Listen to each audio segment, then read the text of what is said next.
American Airlines Flight 587, an Airbus A300, crashed on November 12, 2001, just 2 months after the 9/11 attacks, adding to the nation's profound distress. The flight was en route from John F. Kennedy International Airport in New York to Santo Domingo in the Dominican Republic. Shortly after takeoff, the aircraft encountered wake turbulence from a preceding Boeing 747. The co-pilot's aggressive rudder inputs in response to the turbulence caused the vertical stabilizer to detach, leading to the plane's subsequent crash into the Bell Harbor neighborhood of Queens, New York. All 260 people on board and 5 individuals on the ground perished. The investigation by the National Transportation Safety Board, NTSB, concluded that the crash resulted from the co-pilot's excessive rudder use, not structural failure or terrorism. This tragic event led to changes in pilot training and aircraft design to improve rudder control and awareness, aiming to prevent similar accidents in the future.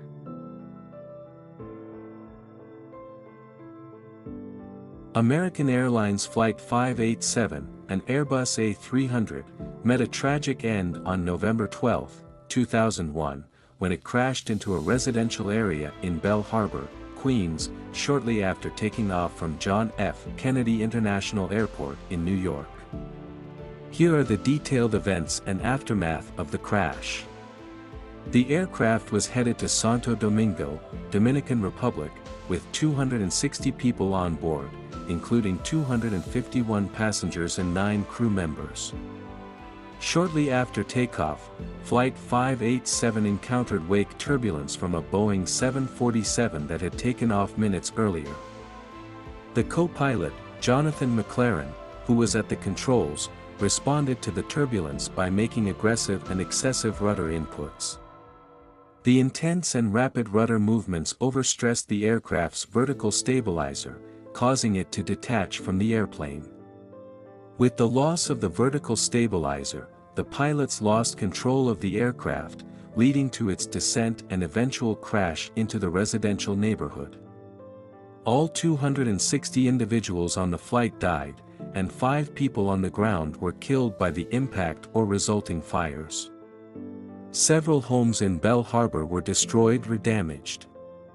The National Transportation Safety Board, NTSB, conducted an exhaustive investigation, ruling out engine failure, structural defects, and terrorism as causes of the crash. The investigation focused on the co-pilot's use of the rudder, concluding that his actions, while intended to stabilize the aircraft, were excessive under the circumstances and led to the structural failure.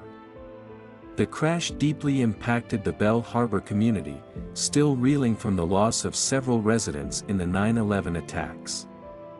It led to a re-examination of pilot training, particularly concerning the use of rudder controls in response to wake turbulence. Airbus and other manufacturers reviewed and reinforced training programs to prevent similar incidents, emphasizing the importance of understanding the limits of aircraft control surfaces. Flight 587 remains one of the deadliest aviation accidents in U.S. history and had a significant influence on aviation safety protocols, pilot training, and aircraft design, contributing to the ongoing effort to enhance the safety of air travel.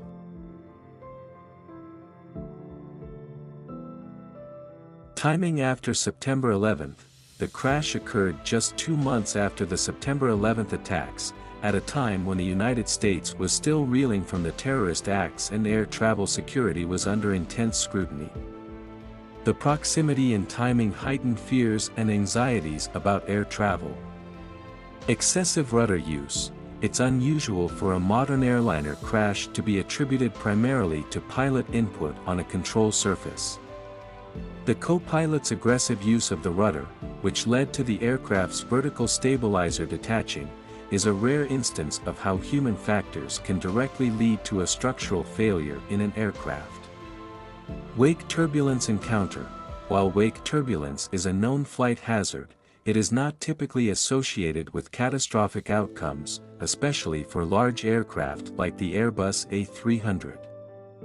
The sequence of events that led from a common flight challenge to a disaster is both rare and tragic. Impact on a residential area. Airplane crashes occurring in densely populated urban areas are relatively rare, and the fact that this one resulted in the loss of lives on the ground as well as extensive property damage adds an additional layer of tragedy to the event. Community double tragedy. The crash's impact on Bell Harbor, a neighborhood that had already lost several residents in the 9/11 attacks, added a poignant and heart-wrenching dimension to the disaster, marking a double tragedy for the community within a short span.